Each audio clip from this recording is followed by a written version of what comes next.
Ok, donc on va démarrer la fête du slip, la fête du slip 2. Il y a un an tout pile, on déterrait les slips de la fête du slip 1. Et donc là, cette année, on déterre la suite du projet avec une ambition un peu plus grande, puisque le nombre de slips n'a fait qu'augmenter depuis l'an dernier. Donc, je me présente, moi, je suis Vincent Bouvier, formateur en agronomie et production végétale au CFA Pôle. Je vais laisser mes étudiants en BTS APV présenter les résultats de leur travail. Voilà, que la fête du slip commence. Alors, bonjour à toutes et à tous. Nous sommes une classe de BTS APV. APV, ça veut dire production végétale en première année à l'établissement de Cône. Et dans notre formation pour la partie agronomie et fertilité du sol, nous avons fait un test qui consiste en l'exploitation et les masques. Cette façon de faire un test est amusante, ça nous permet de mieux apprendre ce qu'on voit en cours. Et je vais laisser la parole à Vincent pour qu'il fasse le slate test maintenant. Voilà, donc comme on aime bien l'adrénaline, on va faire un test en direct. On a 4 échantillons de terre, 4 échantillons de mottes de terre qu'on a récupérés mardi dernier dans les parcelles. On a mis dans un pot en verre et là, on n'a rien touché. Ce qu'on va faire dans ces pots en verre, donc, du GAEC Fouenard, du foyer permanent à Cône, ici d'une dérobée et ici du verger de Cône, on va ajouter de l'eau jusqu'à ras-bord pour voir en fait la stabilité structurale. C'est tout bête. Et le but, c'est donc d'avoir un test assez visuel. Pour voir comment la motte va se tenir dans des conditions saturées en eau. Voilà. Donc là, l'eau a été versée de manière assez égalitaire entre les bocaux, la même hauteur d'eau, même quantité de terre. On voit déjà que on n'a pas tout à fait la même vision. On va voir à la fin de la visio ce que ça donne. Une fois quelques dizaines de minutes passées. Donc maintenant, Chloé va vous présenter pourquoi on fait ces tests-là. Alors, nous faisons ce test-là pour connaître l'activité biologique d'un sol. C'est un paramètre qu'on ne peut pas étudier avec une analyse de sol. Du coup, on a placé des slips en coton bio, donc un apport de matière organique dans le sol pour voir la dégradation. On a fait ce test en hiver parce que en été, on n'aurait pas pu le faire à cause des cultures mises en place. Du coup, je laisse la parole à Yann. Donc, dans le principe de ce test, donc là, je vais vous présenter tout ce qui est le protocole. Donc, concrètement, les slips ont été mis en place sur 2 dates différentes la semaine, donc le lundi 16 novembre 2020 au CFA de Cône, donc dans les différentes parcelles du CFA de Cône qui sont le verger, la parcelle de dérobée et la prairie permanente, ainsi que le lundi 17 novembre 2020 au GAEC Fouenard et Vignac-la-Tour qui se situe donc voilà à Vignac-la-Tour. Donc le principe c'est de mettre 2 slips par parcelle, donc dans 2 endroits distincts, pour pouvoir avoir une homogénéité et une vue d'ensemble de la parcelle. Donc on a creusé à 15 cm, on a mis le slip, et dans un des 2 trous on a mis un masque, sachant que c'est d'actualité au bout du Covid et qu'on est contraint d'emporter, donc on a voulu voir aussi si ça se dégradait. Donc on a mis un masque et un slip dans un trou et dans l'autre trou uniquement un slip. On a rebouché et donc après on a attendu jusqu'au mois de mars, donc jusqu'à la semaine dernière, pour voir où ça en était. Donc je tiens à préciser qu'au niveau déjà du travail du sol, au GAEC Fouenard, c'est une exploitation qui est en TCS depuis 25 ans, donc qui réduit au maximum le travail du sol en non-labour strict. Et l'exploitation du CFA de Cône, elle pratique occasionnellement le labour, donc on va dire en moyenne tous les 2 ans, donc de façon non systématique.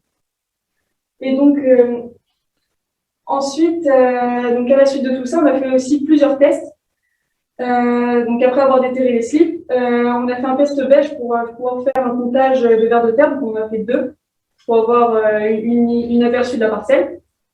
Donc 2 comptages de vers de terre en prenant une motte de terre avec la bêche. Ensuite, on a aussi fait un profil de sol auparavant pour pouvoir comment comprendre le fonctionnement des sols dans lesquels qu'on allait étudier, comprendre et autres. Et puis, on a aussi fait des analyses de terres qu'on a, nous, étudiées en cours par la suite pour vraiment avoir la globalité de la vie du sol. Donc là, je laisse la place à Chloé. Du coup, je vais vous présenter le schéma de toutes les parcelles.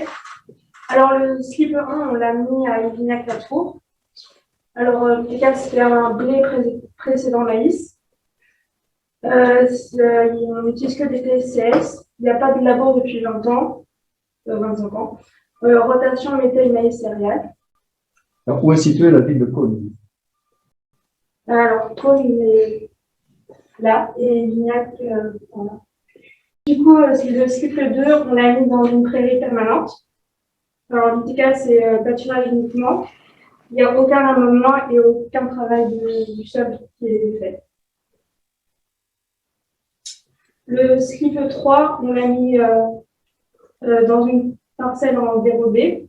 Alors, l'ITK, c'est prairie, maïs et dérobé. Le travail du sol, c'est labour non systématique. Par contre, il y a des techniques culturelles simplifiées lourdes et un amendement organique régulier. Et le cycle 4, on l'a mis au verger. Du coup, le verger, il est implanté depuis 30 ans et il y a une présence de raigrats anglais et de trèfles blancs. Et les pommes de pelouse sont restituées au sol et on récolte les pommes et il n'y a pas d'amendement ni de préjudice. Et je vous laisse avec Simon qui va vous présenter les parcelles. Donc, au niveau des parcelles, au Gaël-Crenard, on est sur un terrain limono-argileux, donc avec de l'argile en profondeur, à hauteur de au moins 15%. On n'a pas du tout d'hydromorphie, c'est une très bonne portance des sols, une structure très bien formée, ce qui ne donne pas de traces de roue lors du premier rapport d'engrais. Donc, dans la prairie permanente, c'est un milieu qui est très humide, c'est une parcelle qui est non mécanisable, du fait d'une faible portance. La terre est oxydée, on a remarqué des traces oranges de rouille, ainsi que des taches grises avec une odeur de vase. Le sol est asphyxié car c'est un milieu physiomorphe et on est sur une terre limono-argileuse. La parcelle de dérobé, on est sur un sol beaucoup plus aéré, il y a une bonne circulation de l'eau grâce à des galeries de vers de terre. L'argile est en profondeur et on est sur une terre limono-sableuse et drainant à cause Oui, allô? Et la dernière parcelle, le verger, on est globalement sur de la terre de remblai, dû à des travaux de construction. Lors d'un profil de sol, on a remarqué que l'horizon 1 était riche en matière organique grâce à la dégradation des résidus de surface, notamment la fonte du gazon, qui donne une couleur brune, une terre bruneuse. Au deuxième horizon, on a des galeries de vers de terre. La couleur est plus claire, plus compacte, mais reste friable. Et à l'horizon 3, il y a moins de traces d'êtres vivants, mais quand même une présence de racines des pommiers. La terre est assez jaune et c'est moins compact que l'horizon 2. Donc, on va passer aux résultats de nos interventions. Donc voilà, le moment est venu maintenant de regarder un peu ce que ça donne, tous les résultats des tests qu'on a pu faire.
Donc, on va commencer au niveau des résultats par le comptage de vers de terre avec le test bêche qui a été réalisé.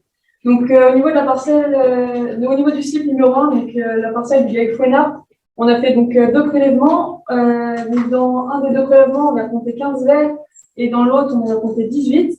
Au niveau de la prairie permanente, donc pareil, même système de prélèvements à 2 endroits différents, 7 vers de comptabilisés et 9 à un autre endroit. Au niveau de la dérobée, on est de 1 à 13, 1 vers et 13 vers. Et au niveau du verger, on est de 15 à 16 vers. On y retrouve principalement des vers très jeunes, qui ne se reproduisent pas encore, qui sont principalement des endogés et des anéciques, donc c'est-à-dire ceux qui font des galeries à l'horizontale du sol, et les gros vers qui, eux, amènent la matière organique dans le sol et amènent l'humus au plus loin dans le sol.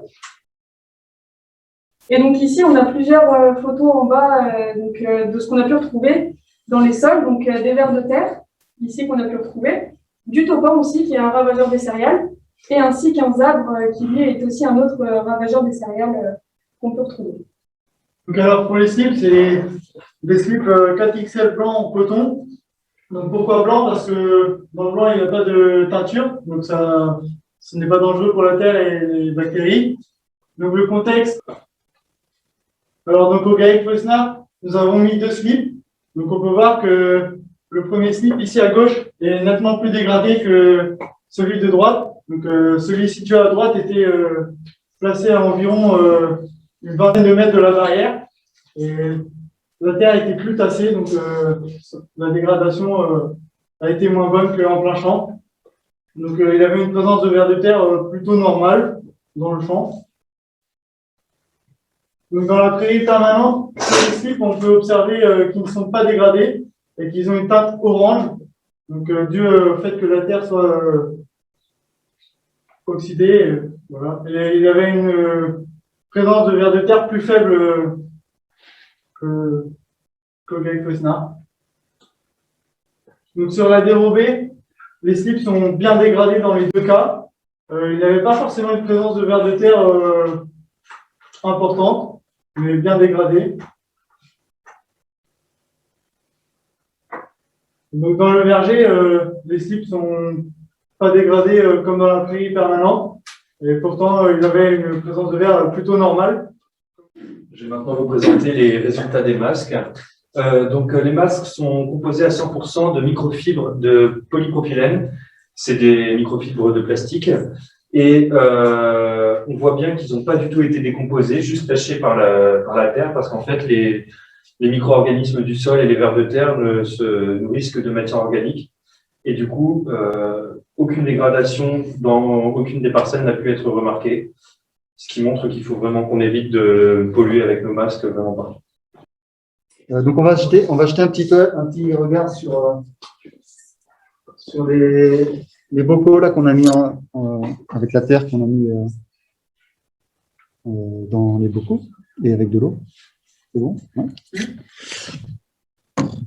On va dire une exclusivité.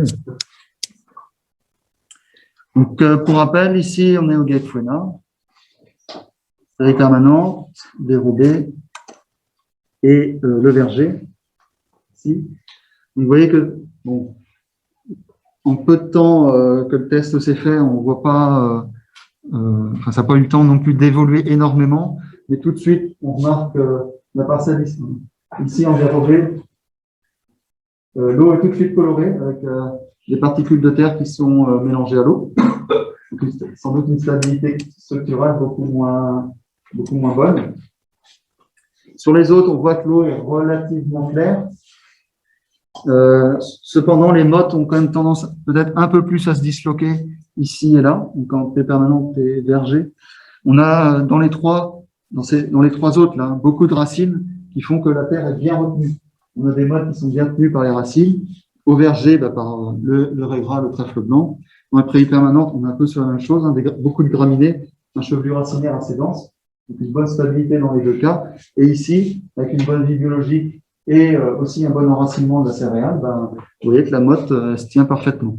Et Il faudrait mener le test sur un peu plus longtemps, hein. On vous enverra les photos sur les réseaux sociaux. On vous invitera à aller voir ce que ça donne. Au bout d'une heure, 2 heures, 24 heures, voir comment ces mottes-là se tiennent vis-à-vis de l'eau, parce que, en fait, clairement, c'est ce qui se passe dans nos champs quand il y a de l'orage. Alors, je vais revenir à notre diaporama. Pour la suite.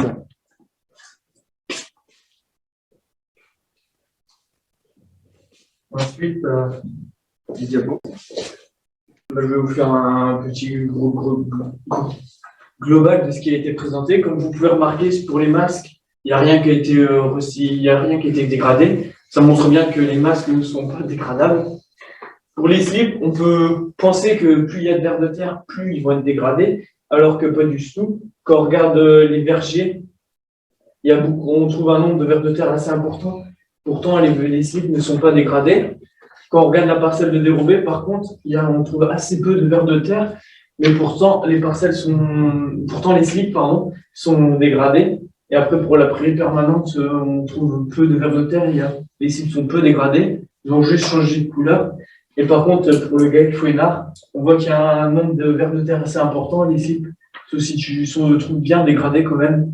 C'est une méthode assez simple de mise en place. Vous pouvez faire ça même chez vous, dans votre jardin, si vous avez envie de vous amuser. Il suffit juste d'avoir un slip, d'une biège, de creuser un trou, et c'est bon. Et puis vous pouvez lancer l'exploitation. Ça coûte pas cher, juste d'acheter un slip si jamais vous en avez pas en coton.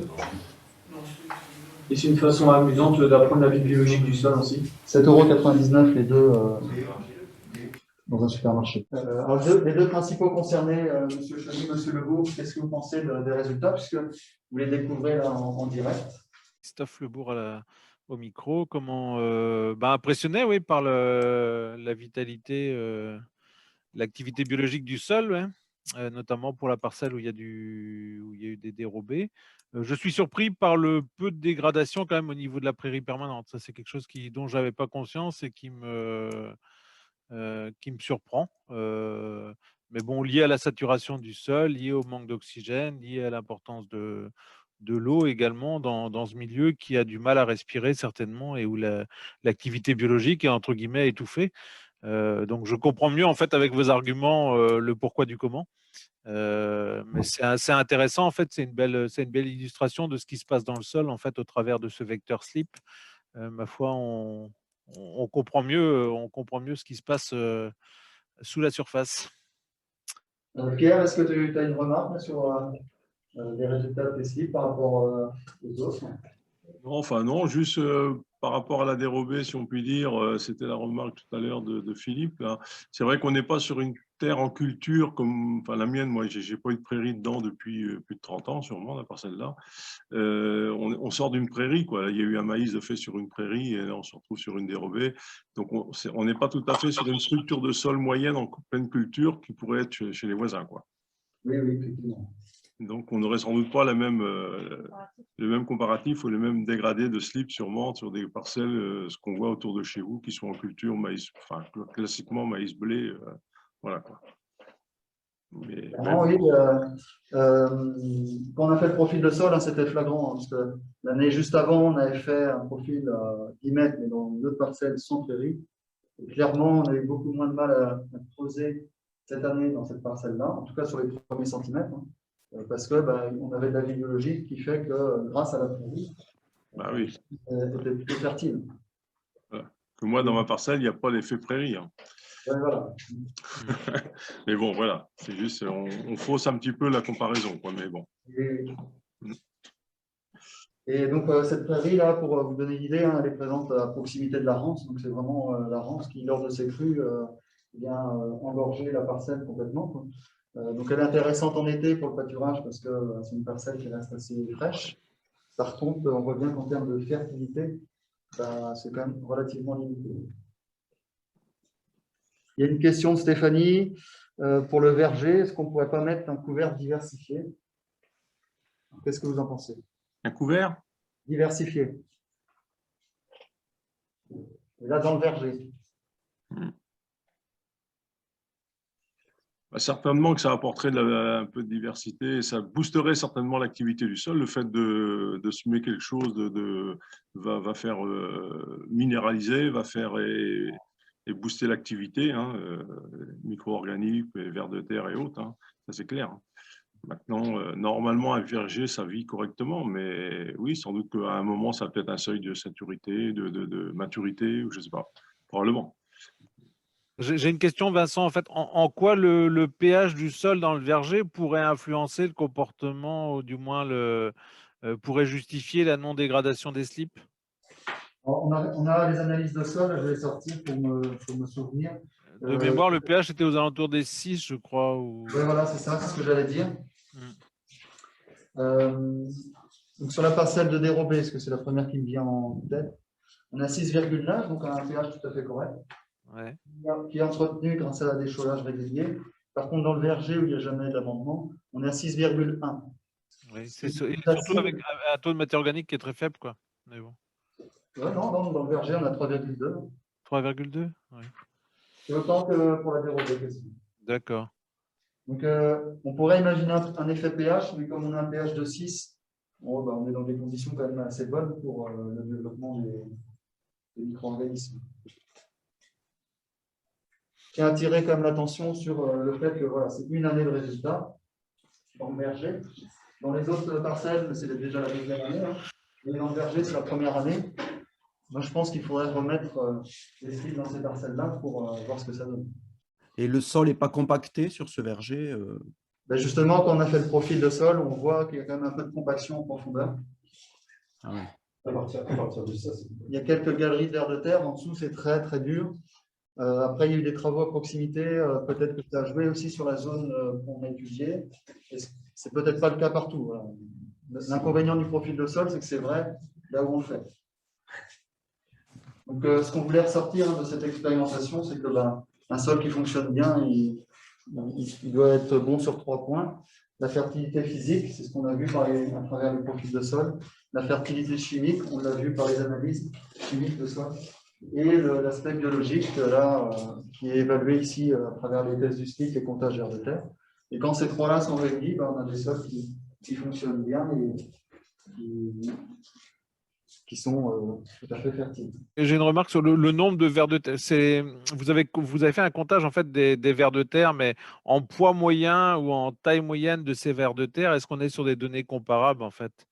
Parce qu'on imagine il peut y avoir 15 vers de terre de petite taille, certainement peut-être moins actifs que du gros ver de terre, hein, du moins à un stade. Ouais. Quel était l'écart de maturité en fait? Quel était l'écart de poids de vers de terre ou poids moyen des vers de terre en fait dans chacune des expériences, quoi? Et est-ce que c'est un critère éventuellement qui peut jouer?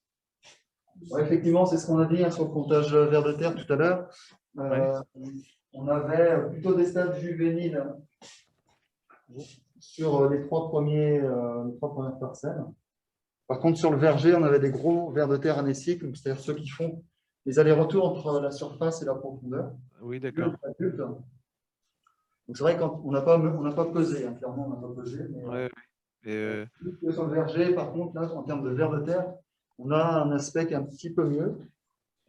Par contre, en termes de diversité, clairement, sur la parcelle de dérobé, on est plutôt sur des endogés, c'est-à-dire ceux qui vont être moins impactés par le travail du sol.